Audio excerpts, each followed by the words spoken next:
Zata, truth. It began long before us, we who now live our perfect and dull, endless lives. It began long before these moon palaces and body markets hurling around our golden sun.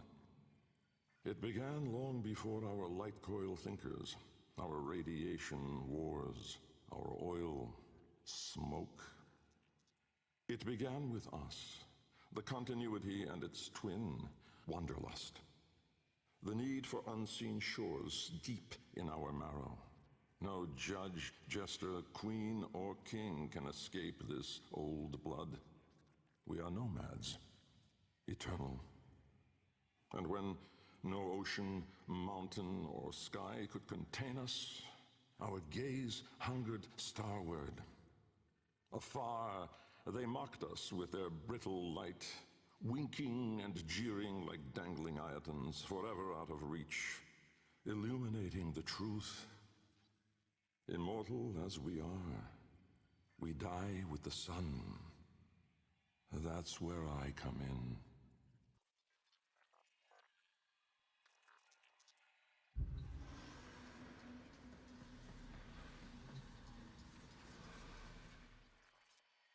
Jahu, form.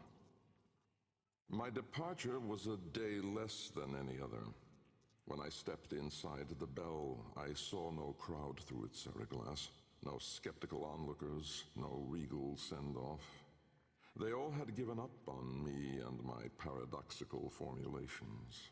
The wasted years had all shown the void to be just that.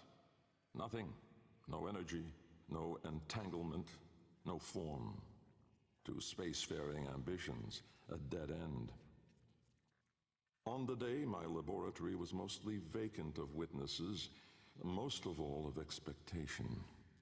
Only my sluggish attendants, my sagacious cavat, Deimos, and of course my daughter. I had raised her alone, but with inconsistent vigor. In those eyes, her mother's, I did see a terrible reflection of a man that did not exist. A brave and principled man about to make history. In truth, he was a void himself, an outcast, a joke, a nothing. Driven by my humiliation, failure had made me bitter and reckless. I would dive into the depths myself to prove them all wrong. I gave the signal. My daughter grasped the lever. Deimos then belted out a desperate, rasping growl. But it was too late.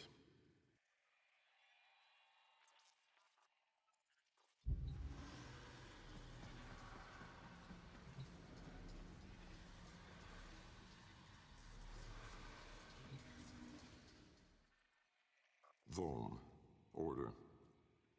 The calipers yawed open the wall between worlds, stretching there a black trapezoidal gap. A door, a mouth. It yawned in the light of the room, splintering it to mesmerizing, unearthly hues. And I, inside the bell, dropping obliquely toward it from my gallows. Mass and time rippled as a sudden vortex jawed before me. My head was vapor, my feet lodestone. The bell around me flexed like a rat paralyzed in a winding, gulping snake.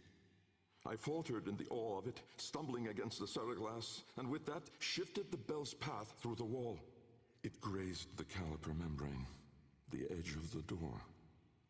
No worldly edge was as thin, as sharp as could split even light. As the bell faintly grazed it, the seriglass was all at once rendered like strips of flesh by Dak's blade. My enclosure was beheaded in an instant, but still I fell, sideways, into the void.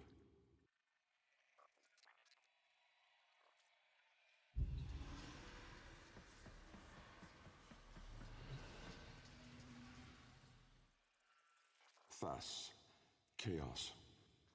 Death was on me, I was certain. I was face down, eyes clenched, my heart pulsing the last of its seconds, and my lungs burning the last of its air. A sudden nostalgia gripped me. I grasped desperately for memory of a storm just past, the fumbling pitch of a child's song. Yet all these thoughts seemed to steal away from my mind like smoke through a vent. I would die empty. I then became aware of another sensation, physical, a web of pain, needles itching into my arm. At once I realized I was alive, laying in the bell's shattered seriglass. I groped the ground, warm stone, the floor of my laboratory. So, I had never left. And so, I had failed. Again. I heard a crunch alongside me. Someone stepping through the shattered glass. With great shame, I gasped and rose my head to face my daughter above me. But as I opened my eyes, it wasn't her. It was me.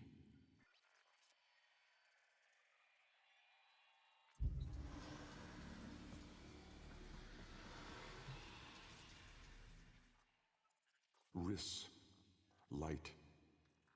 The senselessness of it, the paradoxic, the vague, untimed form.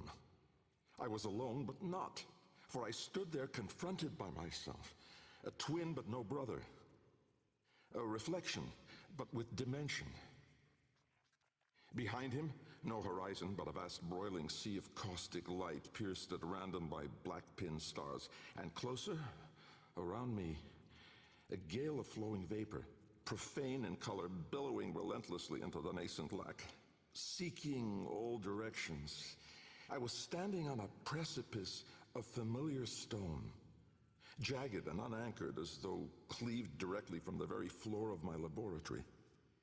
I wondered at the vapor's path, smoking outward more, leaving behind now the walls, the filigree gold, the rare cuts of marble from my home. I knew at once the vapor's source. I turned away, back toward the wall, the trapezoid I had yawed into it. Vapor erupted inward at the gap, but not just from there. For as I rolled my eyes back, I saw the same. A great steam of scintillation smoking out from my skull. Dumb in awe, I faced toward my chimerical twin. He spoke.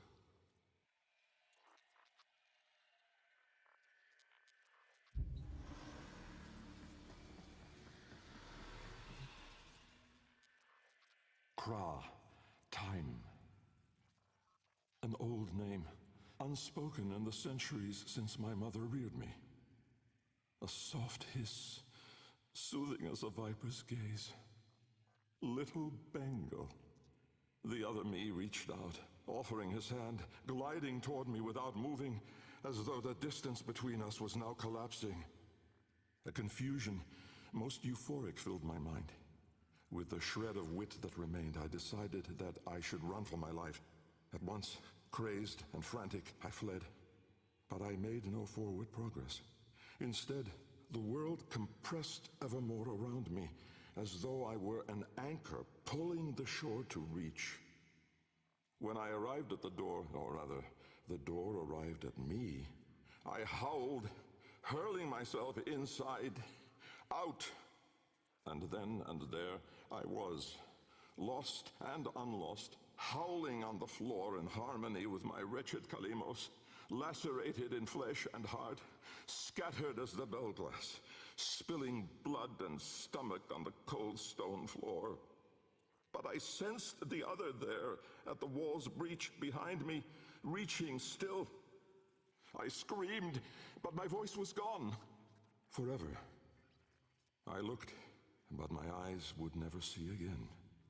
I swept my fist across the floor, snatching broken shards, and in gripping tightly, I filled my hands with ink.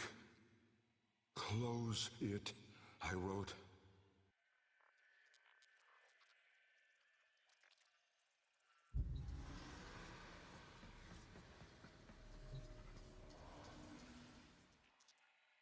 Netra.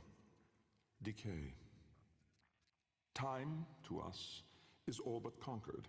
Our sacred kuva moves us on to new skin. We numb to our daily, yearly trifles, and remedy those memories that bring lasting misery. With all our misdeeds, our excess, our indignity, we are haunted by nothing. But not for me, for with each passing day, there grew within a tumorous idea. It was minute in those early days, the pale-reaching digits severed on the floor, studied with reverence, with greed. And it swelled larger in the latter days. The regal domes, the rail dedications, the unholy Zariman parade. I had put the stars within reach, but at what cost? I never spoke of him, that man trapped in the wall. And while there have been countless souls who have followed me through with their light skippers and field wave skins and vari-eyed instruments, not a single one ever saw him. Me. And so it is that I will not take the kuva now, or ever again. This is the last skin I'm in. Because of this idea, that I cannot be sure that in all that smoked commotion, in all that panic and fear, in that bending light and blinding dark, was it I who escaped?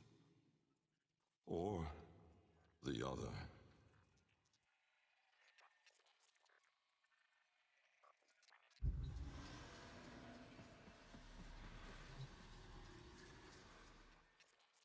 Lok, void. From brooding gulfs are we beheld by that which bears no name. Its heralds are the stars it fells, the sky and earth aflame. Corporeal laws are unwrit as suns and love retreat. To cosmic madness, laws submit, though stalwart minds entreat. In luminous space, blackened stars they gaze, accuse, deny.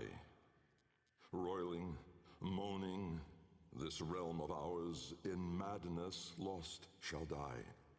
Carrion hordes trill their profane accord with eldritch plans.